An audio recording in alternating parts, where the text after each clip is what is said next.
Hola amigues, yo soy 313 y hoy vamos a hacer el crop up de enero en YouTube. ¿Por qué? Porque son muchos libros y tengo muchas cosas que decir. Entonces dije, no, esto va a ser eterno. Y creo que en Instagram y en TikTok tengo como cierto límite. Aparte de que a los 3 minutos ya ni siquiera lo promocionan ni lo manda nadie. O sea, es un pedo. Voy a tratar de regresar a YouTube por lo mismo, porque aquí te puedes expandir muchísimo más, aunque me dé flojera editar. Leí 13 libros en enero y la verdad es que creo que fue demasiado, pero tuve mucha tarea del taller de poesía y muchas veces cuando nos enviaba el poemario entero, yo prefería leerlo completo si es que me atrapaba y me interesaba lo que estaba diciendo, porque a veces nos deja como artículos o nos deja PDFs de algunos poemas, no todos. Entonces, cuando eran libros completos y me gustaban, me los echaba por completo.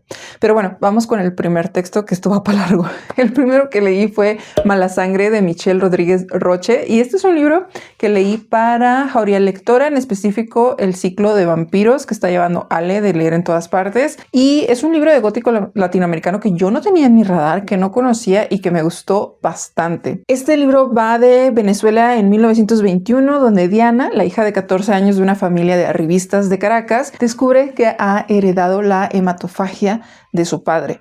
La enfermedad la inclina a la violencia contra algunos hombres y la aleja de su madre, que es una estricta católica. Me parece que los personajes, y en específico Diana y su amigo, que no les voy a decir quién es porque lo van a conocer cuando lo lean, son el catalizador que mueve la historia, que en teoría es de vampiros, pero para mí es una excusa para hablar y criticar la religión católica, la burguesía, los nuevos ricos, Venezuela y su mercado petrolero, porque se hace como un símil entre el chupar sangre y el chupar la sangre de la tierra, que es el petróleo, así como el patriarcado y una especie de coming of age de una hematófaga aficionada a los libros y a la libertad. La verdad es que lo recomiendo bastante, me gustó mucho, no sabía qué esperar, no sabía qué me estaba metiendo, pero como era corto dije, bueno, ¿por qué no? Y fue una gran experiencia, tanto el libro como la conversación en Jauría Lectora. De ahí, uno de los libros que tenía en mi TBR era Autofagia de Alaide Ventura. Este es mi tercer Alaide Ventura, el último que ha sacado según tengo entendido, y lo leí para GAL o Género Asignado a Leer, que es el podcast que tengo con Pris de Estos No Son Libros. Y Autofagia es un libro de contemporánea acerca de una joven que llega a su casa y descubre que su pareja se ha ido. Decide esperarla obedeciendo el mandato que la relación ha impuesto, que es tomar mucha agua y no comer. Conforme las horas avanzan, este personaje principal va a ir llenándose de voces, tanto del mundo como de su cabeza. Es un libro con harto trigger warning. La verdad es que chéquenlo si cuestiones de TCA les afectan o les duelen o les molestan, porque pues eso es uno de los temas principales, pero aparte de eso tiene un montón. Relaciones tóxicas, depresión, violencia de ser mujer en Latinoamérica, en específico México en este momento, ¿verdad? Pero pues es muy similar en todos lados. También habla de cómo tener control cuando no eres dueño de nada más que de tu propio cuerpo, y este control pues muchas veces puede llegar a ser negativo. Así como ciertos simbolismos que tienen mucho que ver con el azúcar y lo dulce son un constante contraste en la vida de estas dos mujeres, porque el dulzor muchas veces es visto como una saciedad y un disfrute, un recuerdo feliz, y de repente también es el veneno lo que contamina y lo que destruye. La protagonista viene de un pueblo donde se recolecta caña de azúcar y hay un proceso en el que la queman y produce químicos y contamina el ambiente y bueno, una serie de cosas terribles. Déjenme ver mis apuntes. Siento que Alaide estudió muchísimo para lograr esta novela. Me parece, no sé dónde lo leí o lo escuché, creo que Priscila me lo dijo porque estuvo en una presentación del libro, que Alaide hizo esto para su tesis o algo así de escritura creativa. No me citen en esto, es algo que creo que escuché, que creo que recuerdo, y se siente la investigación, se siente que es mucho más cerebral que sus otros dos libros, se siente informado, analizado, y eso a veces lo puede llegar a ser un poquito técnico y frío, a pesar de que toca temas como muy fuertes, muy potentes emocionalmente. También las metáforas sobre la quema de caña y el pueblo contaminado, los tics y las acciones que tienen las personas con TCA, me parece que están on point, está muy bien hecho. Pero sí, como que de repente se siente como este mecanismo detrás de la trama, ¿no? No sé cómo explicarlo, pero es una ambientación muy bien hecha, que es asfixiante, que se nota que está bien trabajada, y que quizá lo único que no me encantó fue que pude ver demasiado de ese proceso creativo en la forma en la que está narrado. Espero estar dando a entender. Aún así es un libro que me gustó mucho. Alain de Ventura es garantía. Sus otros 2 libros me fascinan. Yo creo que Entre los rotos es mi favorito, pero todo lo demás que sigan sacando esta mujer lo voy a leer. De ahí me leí Princesas para armar de Ana Clara Muro, que justo yo compré un poemario de ella en diciembre cuando hubo una venta en el Instituto de Cultura porque estaban a un mega precio, así como 40% de descuento, una cosa así. Y compré Electrocauterización, que es el último ganador del premio de poesía Aguascalientes. Es el premio más importante de todo México. Y me llamó la atención porque habla del papiloma humano. Y bueno, en el taller de poesía, Ivette nos dejó este libro y es un poemario que ahonda en el concepto de lo que es ser una princesa y de cómo se utiliza este concepto en la vida cotidiana de las niñas para representar, crear y naturalizar una idea de la feminidad en las mujeres que es única y que se vuelve restrictiva y muchas veces demandante. Creo que aparte de la temática que ya es sumamente interesante, lo que me gustó del libro fue como que también tiene de repente un tono irónico y cansado. Es una protesta, es una crítica muy interesante, muy bien formulada, que me gusta porque hace que la autora enuncie estas obligaciones y cosificación de lo femenino desde un lugar que se siente fresco. No sé, yo lo recomiendo mucho, está por Palindroma, espero pronto conseguirlo legalmente porque quiero tenerlo en mi librero. Después, creo que esa misma sesión nos había encargado Ya nada va a embestirnos esta noche de Joel Segura y yo ya había escuchado el nombre de Joel antes. Es un escritor mexicano que anda últimamente sonando bastante en el ámbito de la literatura, tanto independiente como ya un poco más famosa. Creo que ahorita acaba de sacar una novela en Tusquets, tiene libros con Almadía y así. Y bueno, leí este poemario y dije, yo quiero leer todo lo que esta persona ha sacado. Justo Ya nada va a vestirnos esta noche también es por Palindroma, también lo quiero conseguir, espero hacerlo pronto. Y este poemario es un libro que busca respuestas a preguntas que 2 hermanas se hacen acerca de su infancia, de lo vulnerables que pudieron llegar a ser en su infancia, de la desobediencia, de la travesura, de la tristeza y también como que un poco del abandono, o sea, no de que sus padres las abandonaron física literalmente, sino de los tratos que a veces tienen los padres con los niños que pueden llegar a ser muy violentos o traumáticos para ellos. A su vez, aparte de esta primera idea de las hermanas, Joel nos transporta y nos hace un símil con lo animal, desde los animales de zoológico, de circo, domesticados y mucho más con los bisontes y la casi extinción de los mismos en América. Sé que esto puede sonar disparatado y bien sacado de los pelos, pero les juro que estas 2 ideas que parecen incompatibles de los animales y las 2 hermanas revisitando su infancia funcionan. Joel lo logra de una manera bien interesante y que disfruté mucho de estos poemas y quiero seguir leyéndole, como ya lo dije. De ahí, ya en Ciclados, al final de una de las clases del taller de Ivette, se mencionó así levemente Historia de la leche de Mónica Ojeda y dije, no manches, yo tengo ese libro, hay que releerlo. Y lo releí. La verdad es que fue una gran relectura porque creo que este taller lo que más me ha enseñado, o sea, porque escribir poesía no sé si es algo que para lo que tengo el talento o que sea como una prioridad para mí, pero lo que sí me ayudó muchísimo y por lo que me encantó fue que me está ayudando a entender la poesía y a leer la poesía de una manera que me da muchas más herramientas para interpretarla, para saber por qué me gusta lo que me gusta, porque toda la vida he leído poesía, pero nunca he sabido explicar lo suficientemente bien por qué me agrada un libro o por qué no me agrada un libro. Entonces releí Historia de la leche de Mónica Ojeda, que es esta autora que a mí me fascina, y en este libro Ojeda retoma la imagen y la historia bíblica de Caín y Abel luchando por el amor del Padre y reescribe desde el presente, desde sus obsesiones poéticas muy cabronamente. Si ustedes han leído a Mónica Ojeda en su prosa, van a encontrar todas sus obsesiones narrativas en su poesía también. Con una voz llena de buitres, de ojos, de mandíbulas, de volcanes y relaciones maternofiliales, porque en vez de Caín y Abel es Mabel, su hermana y la madre y el amor de la madre por el que están peleando. Y es muy problemático, muy violento, muy interesante. Problemático no en el sentido de funable, sino esta pelea, ¿no? Por el amor y la muerte y lo que la voz poética piensa que le va a traer destruir a Mabel. La verdad es que me gustó mucho esta relectura, subrayé unas cosas que no había subrayado antes, entendí unas cosas que no había entendido antes y en general creo que me satisface mucho poder volver a la poesía ahora con esta nueva perspectiva. Luego me leí Pequeñas Cosas de Gladys González y wow. Pequeñas Cosas es una compilación de 4 libros publicados desde el 2004 al 2014 por la poeta chilena Gladys González, en el que vemos su universo y como su mundo semántico o el estilo de sus poemas, que suele ser como muy áspero, muy doloroso, muy crítico de las ciudades contemporáneas latinoamericanas, pero también en general la relación de las mujeres con estos abismos, las soledades y las adicciones en las urbes.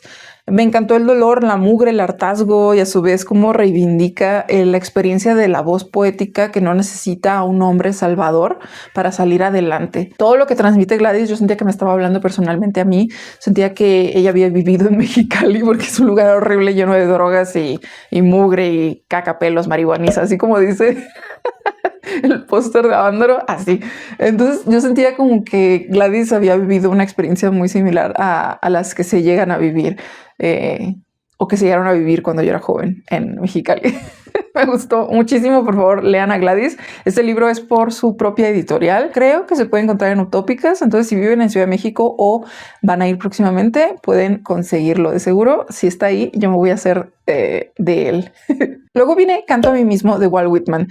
Yo estoy muy impresionado. Creo que este es mi libro favorito de enero. También fue una tarea de Ivette. La verdad es que solo teníamos que leer un canto, un poema, pero yo me lo eché todo. Y este conjunto, junto con Hojas de Hierba, son los 2 poemarios más famosos del autor. Y yo no tuve la mejor experiencia con Hojas de Hierba. Recuerdo que no me gustó, que no conecté. Ahora quiero volver a leerlo porque amé profundamente este texto de Walt Whitman. La forma en la que aborda la alegría, la muerte, el dolor, el racismo, la homosexualidad. Todo desde alguien que nació en los 1800 con tanta naturalidad. O sea, tanto lo bueno, lo malo, la muerte. O sea, más bien dicho, todo lo que nosotros consideramos bueno y malo, él lo mira como algo natural en la vida del ser humano y en la vida del mundo.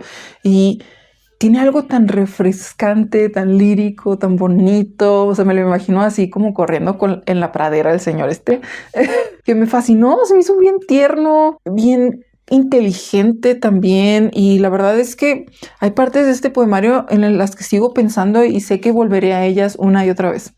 De ahí leí, o terminé más bien dicho, porque ya tenía como 2 meses leyendo este libro, Nocturno Belfegor de Antonio Malpica. Esta es la segunda parte del libro o de la saga del libro de los héroes y en ella es donde vamos a ver una serie de eventos violentos que tienen que ver con homicidios muy extraños en la Ciudad de México, en donde siempre se encuentra con un grado increíble de violencia a las personas fallecidas con la puerta cerrada desde adentro. Obviamente Sergio va a ser metido en estas investigaciones porque el detective con el que lo hemos visto en la primera novela, pues le va a pedir su ayuda. Esta segunda parte a mí me fascinó, me entretuvo muchísimo, me hizo mucho más entrañables a los personajes principales y la amistad que tienen entre ellos.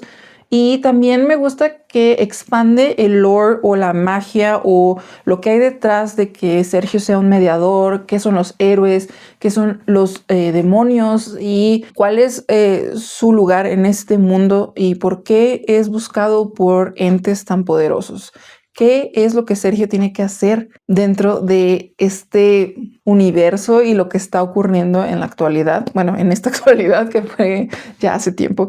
Y la verdad no puedo esperar a continuar con la saga. Quiero ver qué ocurre con Sergio, quién es o quién no es su héroe, si seguimos conociendo más acerca de lo que hay dentro del libro o de las cosas, hay unas páginas arrancadas del libro de los héroes de Sergio que ni él ni nosotros sabemos qué dicen y no sé, o sea, es un libro que te deja con intriga y te deja queriendo continuar la saga. De ahí me leí Dogs, 2 Years in the Oil Sands de Kate Beaton y esta es una memoir gráfica que habla acerca de cómo comienza la vida laboral de Beaton después de salir de un Bachelor of Arts, creo que se llama BA, en historia o una cosa así. Yo pensaba que era de arte, pero no, creo que estudió historia y geografía, una cosa así.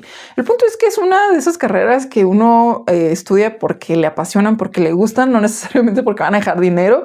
Y como en Estados Unidos, en Canadá también entran en unas grandes deudas para poder estudiar la universidad, y pues ella tiene que pagar esa deuda, tiene que ser un adulto funcional en la sociedad, y la manera en la que ella decide empezar a pagarlas es yéndose a trabajar en estos lugares en una parte muy específica de Canadá donde sustraen petróleo del suelo. Y ahí dura 2 años pagando sus deudas, viviendo en soledad, viviendo acoso, el miedo, trauma y también el comienzo de su carrera artística. Es una memoir pesada, es larga, es difícil de digerir, pero siento que vale muchísimo la pena por los temas que aborda y cómo los aborda, porque a pesar de que sufrió muchísimas cosas terribles, como que mira con un chingo de empatía la situación de la gente que vive en estos lugares tan agrestes para la salud mental, para la compañía o que sufren mucha soledad, que abandono, que están como que transformados por la situación en la que se encuentran. No quiere decir que yo esté de acuerdo con las conclusiones que tiene Beaton. Yo siento que hubo unos delitos ahí que no deberían de ser perdonados tan fácilmente, pero es su propio proceso y su propio trauma. Y bueno, o sea, les digo que encierra este universo de adicciones, de soledad, de poca salud mental, del abuso de sustancias, que provoca pues muchísimas problemáticas laborales, ambientales, psicológicas, que pues muchas veces desconocemos. O sea, yo no tenía idea de nada de lo que ocurría en ese espacio de no sé si es Alberta, la verdad es que no me acuerdo, cerca de Nova Scotia, y nomás ubico Nova Scotia porque pues ahí vive Ariel Bisset, pero no sé, les recomiendo muchísimo esta novela gráfica, creo que es muy importante y muy interesante. De ahí me leí esta antología poética de Alfonsina Storni que compré el año pasado en la Feria del Libro de Aguascalientes, y bueno, este poemario trae una recopilación de ciertos poemas de cada uno de los poemarios que publicó Storni en vida, y bueno, a través de ellos podemos analizar un poco su estilo y la evolución de su poesía a través de los años. Y fue bonito y triste volver a esta poeta de mi juventud. Uno, porque pues ya tengo como estas nuevas herramientas y así, y al mismo tiempo digo triste porque puedes ver como la decadencia de su poesía y de su necesidad o ganas de vivir. Y me llama mucho la atención que justo, ¿no? Como esta voz poética es tan luminosa, tan emocional, tan potente, tan llena de naturaleza y de mirlos y de flores y cosas así, cuando ella estaba pues viviendo en el hoyo, ¿no? Entonces el contraste entre su existencia y su poesía se me hace muy curiosa, y como al final ya empiezas a ver que ya está más develado este dolor y estas ganas de dejar de existir. Definitivamente Storni usa la poesía o usó la poesía como salvavidas la mayor cantidad de años de su existencia en la que escribió, aunque pues todos sabemos cómo termina esta historia. Y de hecho viene el último poema que escribió en vida, que se llama que escribió en vida, pues mismo que escribiera muerta.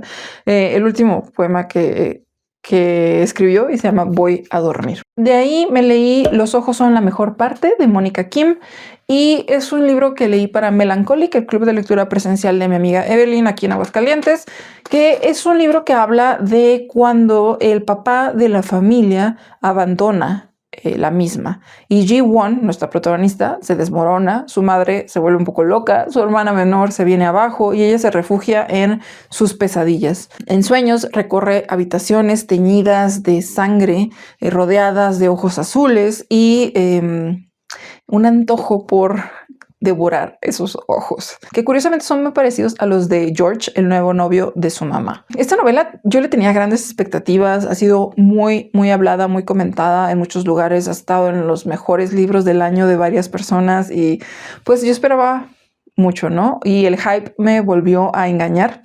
Me parece que la temática y la tesis de la autora están un poco mucho in your fucking face.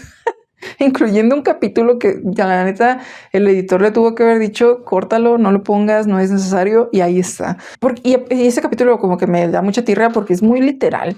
O sea, termina explicándonos todo lo que la trama ya nos venía diciendo y no creo que sea necesario. Me molesta cuando un autor te trata como si estuvieras menso o como si su libro fuera muy críptico y complicado cuando no lo es. Me gustó el body horror, me gustó en general la historia, me gustó la muerte de hombres blancos y la furia femenina, pero no es un libro tan bueno como lo hacen ver las redes sociales. De ahí me leí Cómo no escribir una novela de Middlemark y Newman, que tengo así forrado como rojo espuma, nos enseñó, porque es una portada muy fea. Y es un libro que escriben debido a sus grandes años de experiencia como editores, críticos, escritores y profesores de escritura creativa, estas dos personas, en donde identifican los 200 errores más comunes que cometen los escritores noveles y nos enseñan cómo editarlos para poder llegar a ser publicados, ¿no? En caso de que queramos eso. Y aunque estos consejos me parecen buenos, el humor y los ejemplos me parecieron mensos y aburridos, y siento que pudo haberse evitado unas 100 páginas quitando esos ejemplos y ese sentido del humor tan mensón. Yo no sé si esa traducción a lo mejor puede ser que no se sienta tan burdo el sentido del humor si lo leyera en su idioma original, pero creo que hubiera preferido leer algo un poco más teórico en vez de que se esforzaran en parecer chistosos. En X, o sea, este libro yo ya lo tenía aquí, me lo habían regalado y dije, bueno, ¿por qué no? Pero creo que yo no lo hubiera comprado y no le recomiendo a la gente comprarlo. Seguro hay miles más de libros de teoría sobre la escritura creativa que van a ser mucho más interesantes y provechosos si quieres escribir. Y por último leí Fotogramas de mi corazón conceptual absolutamente ciego de Minerva Reynosa. Este libro creo que no lo recomendó Ivette, no me acuerdo. No me acuerdo si es parte de la tarea. Según yo sí, pero bueno, este poemario lo leí ayer y es uno de esos momentos en los que uno reflexiona y dice, todavía no sé nada de poesía, todavía no entiendo qué es ser poeta. Y la poesía vino y me golpeó en la cara y me dijo estúpido, porque me acordé de Baudelaire cuando dice que creo que la felicidad se sentó en su regazo y la injurié o algo así. No me acuerdo cómo va, pero ajá, sí, me acordé de un poema de Baudelaire. Anyways, este poemario está escrito con bloques de texto, con flujo de pensamiento, sin signos ortográficos, referencias a The Smiths, posiblemente un duelo, posiblemente uso de drogas, de crico, luto, quizá un choque contra una pared, envuelto en una repetición semántica constante y sobresaltada que me dejó patidifuso, muy confundido. No entiendo. Sí, no entiendo. No entiendo el poemario, no entiendo los poemas, no entiendo la estructura, no hay cortes versales o hay muy pocos. No sé, quizá necesito otro cerebro para poder comprender qué nos quiso decir esta autora con su poemario. Pero bueno, esos son los 13 libros que leí en enero. Fue un montón. Febrero espero que ya va a estar más tranquilo. Tengo, sí, varias lecturas conjuntas, pero ya no va a haber taller de poesía, entonces pues ya no va a haber tanta tarea ni tantos poemarios, aunque estoy muy emocionado por seguir leyendo poesía. Y bueno, si les gustó el video, denle like, compártanlo, coméntenlo, a lo que ustedes quieran y nosotros nos vemos en otro video. Bye bye.